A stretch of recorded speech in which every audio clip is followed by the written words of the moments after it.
आत्मवंदन my dear friends, my dear creators, my dear masters. कैसे हैं आप सब? बिल्कुल अपनी लाइफ में आगे बढ़ रहे होंगे, खुश होंगे, हैप्पी होंगे, हेल्दी भी होंगे, अपनी पूरी वाइब्रेशंस में बढ़ा रहे होंगे, है ना। तो कह दीजिए मैं बस बिंदास तंदुरुस्त। यस, तथास्तु तथास्तु तथास्तु। हम अपने आप को कह सकते हैं माय डियर फ्रेंड्स, क्योंकि we are creators, we are सृजनकर्ता। हम खुद के खुद हैं माय डियर फ्रेंड्स। तो कह दीजिए तथास्तु तथास्तु तथास्तु।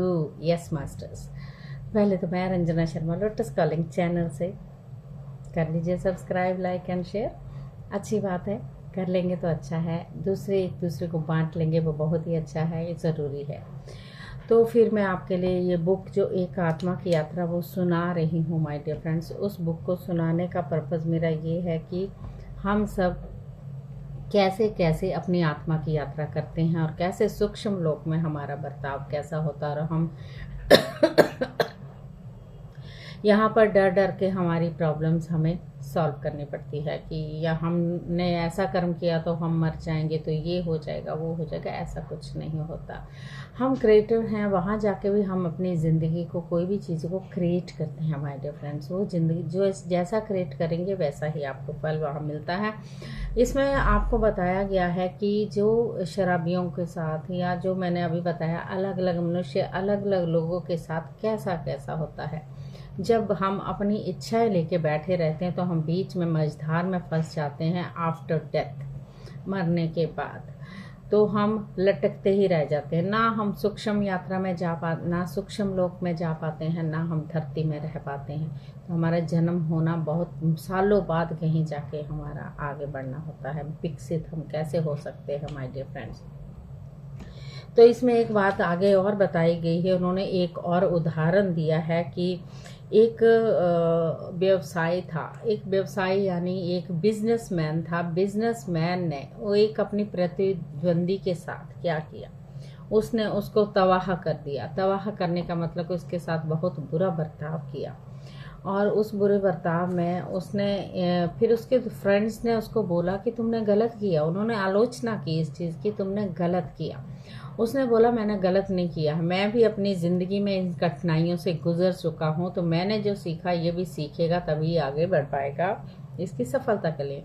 हालांकि वो बहुत बहुत सालों बाद कहीं आगे बढ़ चुका था, पर उसका कोई फ़ायदा नहीं हुआ था। उसने बोला मैंने जो सीखा वो ये इसको। फिर उसको जब बात बताई गई कि जब उसकी डेथ हुई, जिसने उसको तबाह किया था उसकी डेथ हुई, जो बिजनेसमैन था, उसको वहाँ जाके दिखाया गया।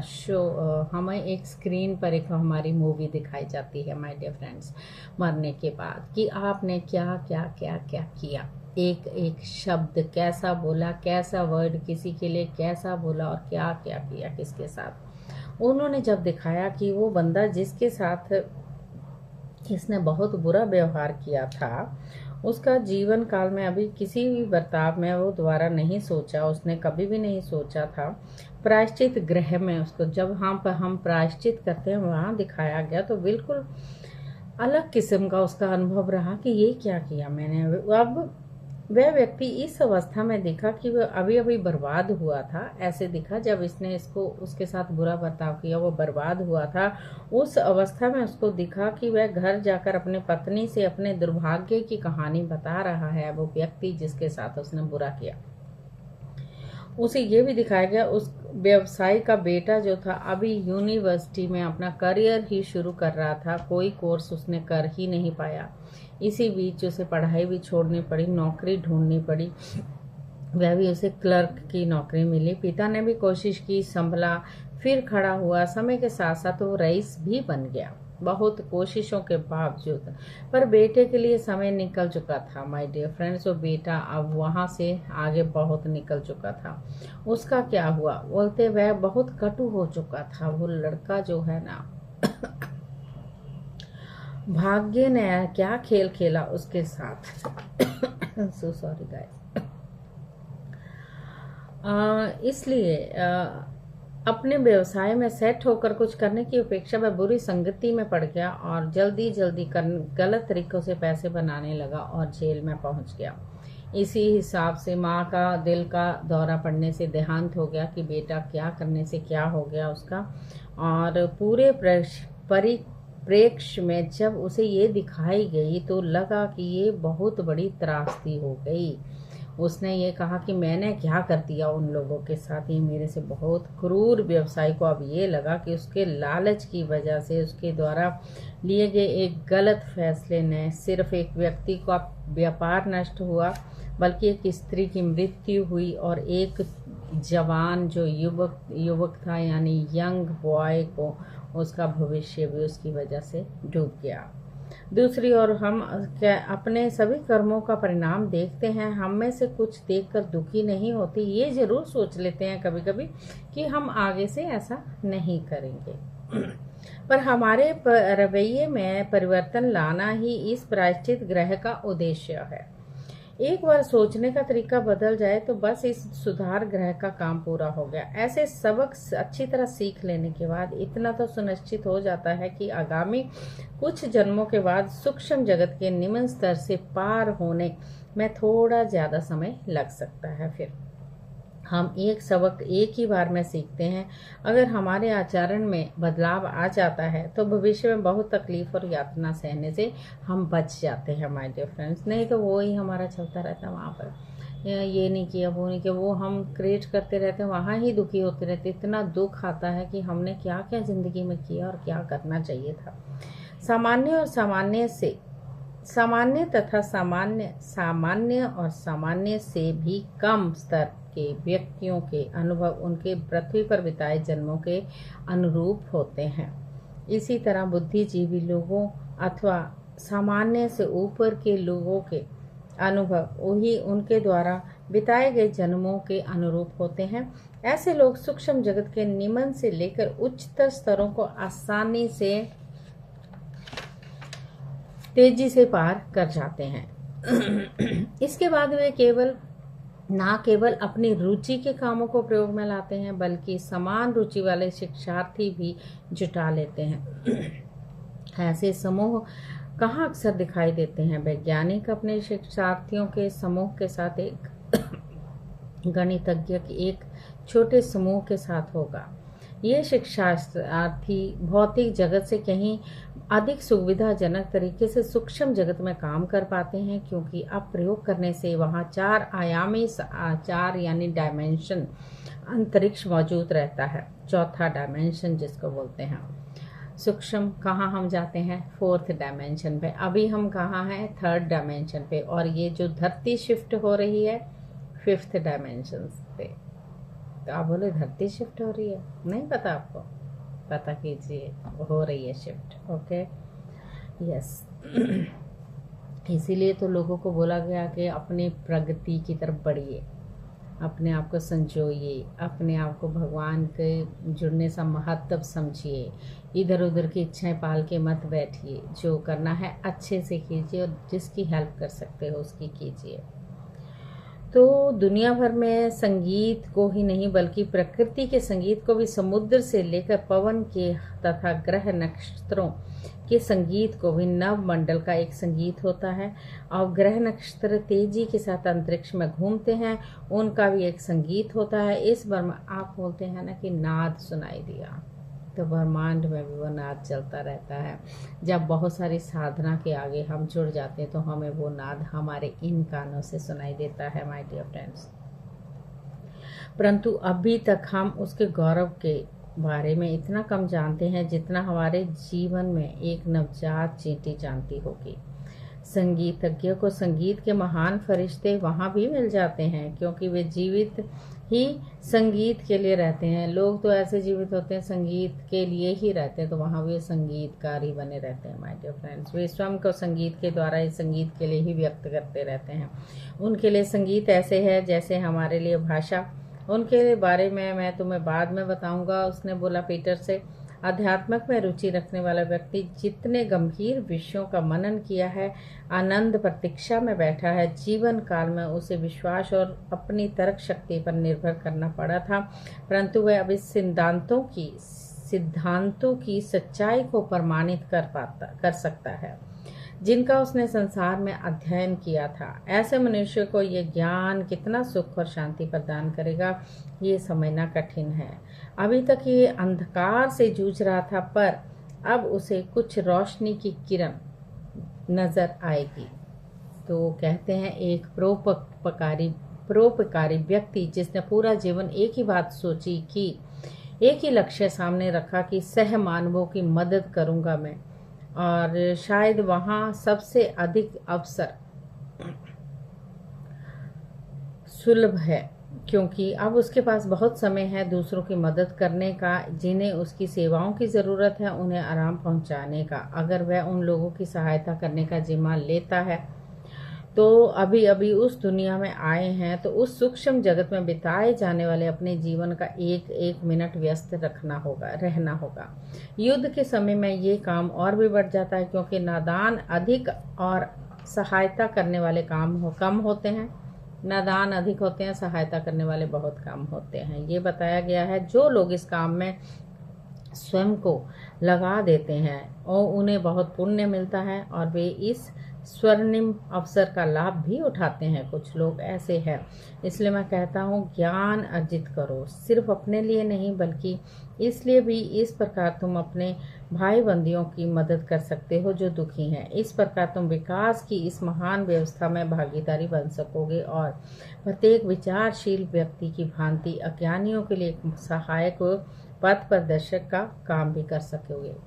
क्यों बोला गया कि आप ज्ञान अर्जित कीजिए? अब जो मैं आपको जैसे बुक सुना रही हूँ, कभी कभी मैं अपने वीडियो पे छोटी छोटी वीडियो भी सुनाती हूँ माय डियर फ्रेंड्स। उसका मतलब कि आपको अगर मैं कुछ दे रही हूँ, मैं अपनी तरफ से जो मुझे मिला है मैं आपको बांट रही हूँ।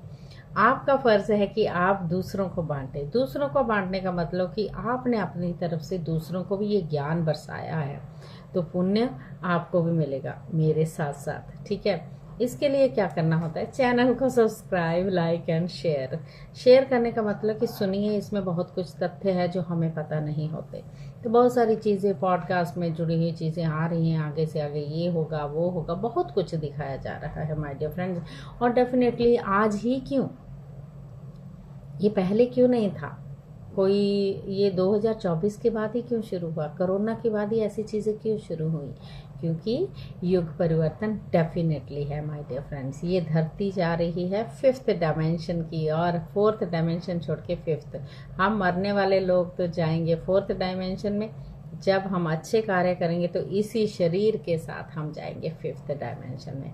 तो आज से नहीं, अभी से नहीं, अभी से, ये ही क्षण से आप अपना कार्य शुरू कर दीजिए। ओके, बार बार बोलना हमारा फर्ज है, करना या नहीं करना, मानना या नहीं मानना आपके ऊपर है। अब मुझे मालूम है आप नहीं मान रहे, कुछ लोग हैं ऐसे जो अभी भी नहीं मान रहे। नहीं, अभी कलयुग कहाँ खत्म हुआ गाइस, कलयुग खत्म हो गया।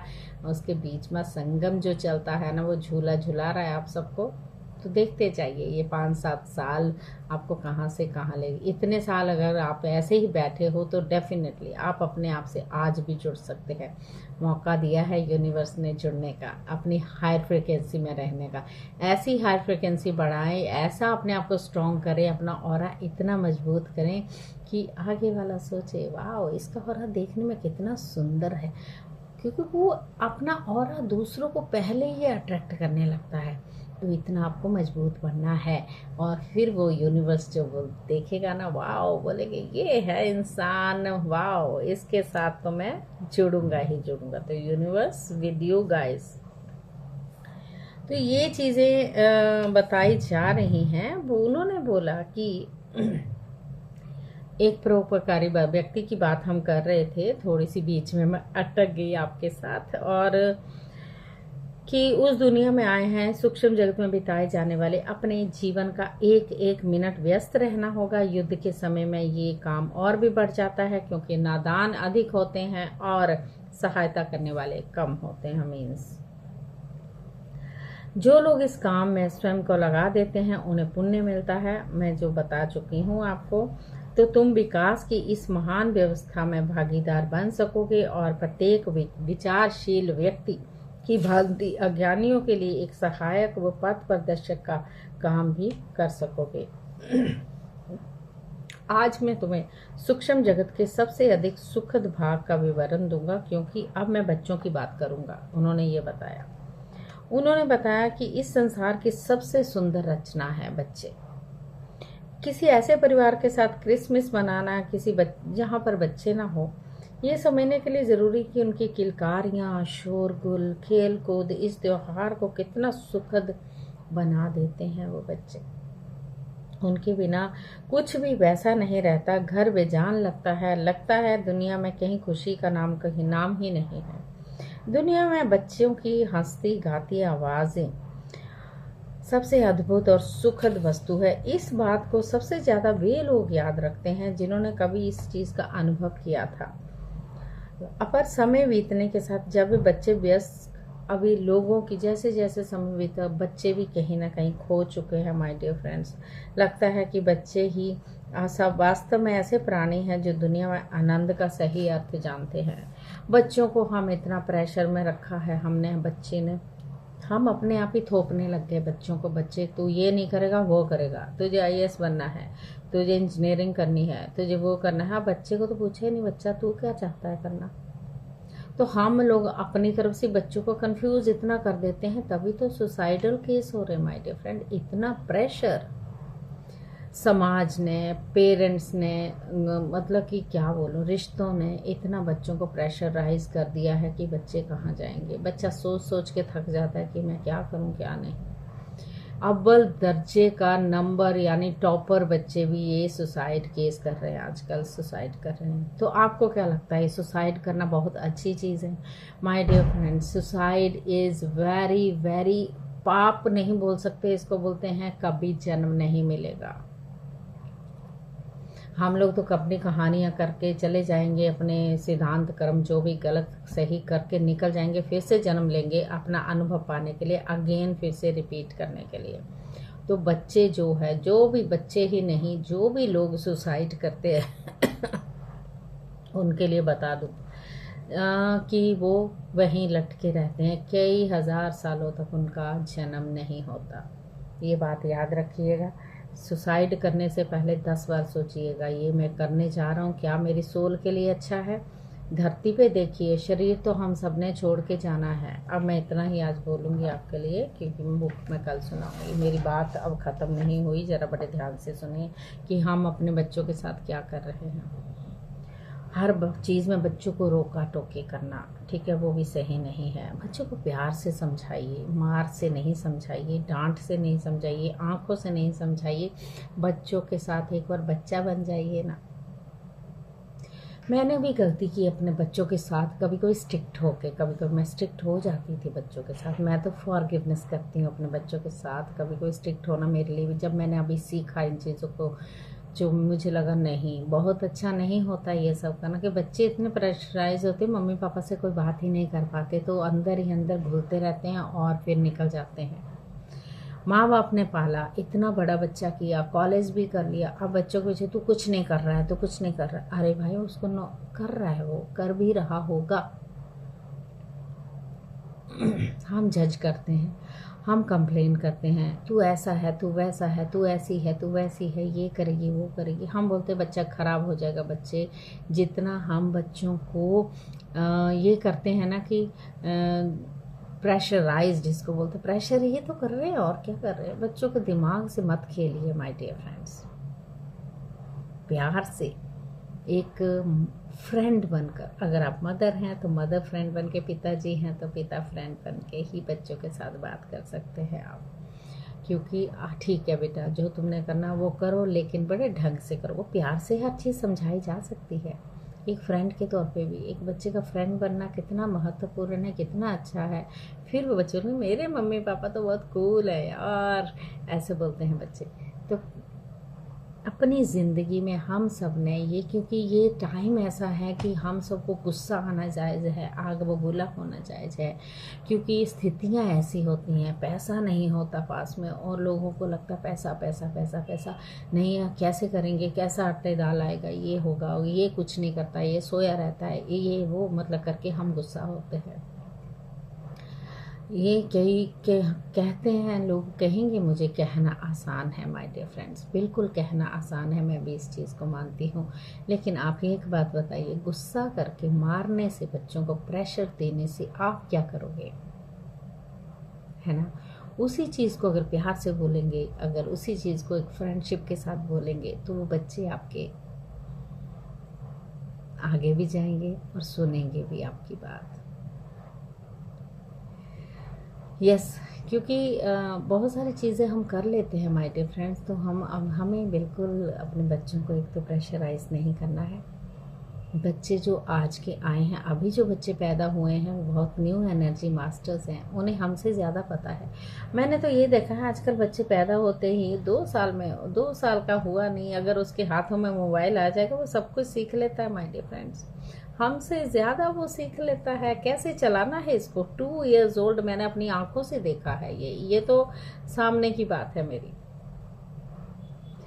कि 2 साल में बच्चा वो ऐसे छोटे छोटे हाथ से ऐसे मोबाइल चलाएगा ऊपर नीचे करके, कि फिर हंसता है देखते कि उसको टच भी करना आता है, कि उसको टच करना है तो मैं ये चीज़ देख पाऊँगा। मतलब यहाँ देखो बच्चों का दिमाग कितना है माय डियर फ्रेंड्स। तो यूनिवर्स जो बच्चों को अभी भेज रहा है ना, तो उनको तो तथास्तु है। बहुत ही सुंदर वो बच्चे हैं, उसको कहते हैं प्रेशराइज मत कीजिए और आगे बढ़ जाइए, क्योंकि उन बच्चों को आगे प्रगति में जाने के लिए बहुत चीज़ें हैं हमारे पास। हमें उनको झोड़ना नहीं है, तो ये कर तो वो कर। जो अपनी सोल जर्नी में वो लाएंगे वो तो वो ही करेंगे, है ना। तो प्लीज़ मुझे माफ़ कीजिएगा, मैं ऐसे बोल रही हूँ, लेकिन ये सच्चाई है, ठीक है। तो इसलिए उनके साथ खेलें, गाएं, कूदें, बच्चा ही आगे का भविष्य तो है। बट ये ना करें कि आप बच्चे ने ये कर लिया वो कर लिया। आप आजकल वर्किंग पेरेंट्स हैं, बच्चों को समय नहीं दे पाते, उनको क्रश में वहाँ रखा जाता है, प्ले स्कूल में छोटे छोटे बच्चों को हम टाइम नहीं देते, क्योंकि हमें पैसे की बहुत ज़रूरत है। तो इसलिए बच्चा माँ बाप के बिना भी ऐसे हो जाता है। तो वो प्यार जितना आपके पास टाइम है उतना तो दे सकते हैं। Yes masters. तो मैं पढ़ते पढ़ते इस चीज़ में आ गई कि डेफिनेटली ये भी हमें समझना होगा, ये भी एक ज्ञान ही है जो मुझे मिला, मैं आपको बांट रही हूँ। पता नहीं कहाँ से आया, मुझे नहीं मालूम, यूनिवर्स ने कैसे छोड़ा, ऐसे लग रहा है चैनलिंग द्वारा उतर रहा था। I feel. तो खुश रहिए, हैप्पी रहिए, हेल्दी रहिए और आगे ऐसे ही बढ़ते रहिए। जितना आप बांटेंगे उतना अच्छा। हमारे सबके कर्मों का खाता खुल चुका है, और जो हम कर रहे हैं वो सही कि ये सुनिए तो अच्छा, ठीक है। जो एंग्जाइटी में है, जो डिप्रेशन में है, मेरे लोटस कॉलिंग चैनल पे 90 दिन की मेडिटेशन मैंने करवाई है माय डियर फ्रेंड्स, डेफिनेटली कीजिए। आज पूर्णिमा है, आज ध्यान करना बहुत ज़रूरी है। मैं तो 4 बजे से उठ के 7 बजे तक बैठी थी ध्यान में आज, और बीच में डॉग्स भी हैं मेरे यहाँ, आपको दिख भी रहा होगा, एक पीछे बैठी है, एक इधर बैठा है, 3 हैं। तो आराम से बैठे हैं, देखो वो मेरी बात सुनते हैं, और उनको नहीं बहू भी नहीं करना है, इधर बैठे हैं तो सोए रहते हैं, आराम से सुनते हैं मेरी बात। मैं मेडिटेशन करती हूँ, वो चुपचाप मेडिटेशन की ऊर्जा लेते हैं माय डियर फ्रेंड्स। इसलिए जानवरों से करे प्यार, पीछे देखिए पौधों से करे प्यार, और देखिए ज़िंदगी कैसे बल्ले बल्ले हो जाएगी माय डियर फ्रेंड। हम सब बटरफ्लाई की तरह उड़ेंगे। Okay, all the very best, thank you so much. आगे बढ़ते रहिए, खुश रहिए, हैप्पी रहिए। आत्म बंधन सबको, थैंक यू।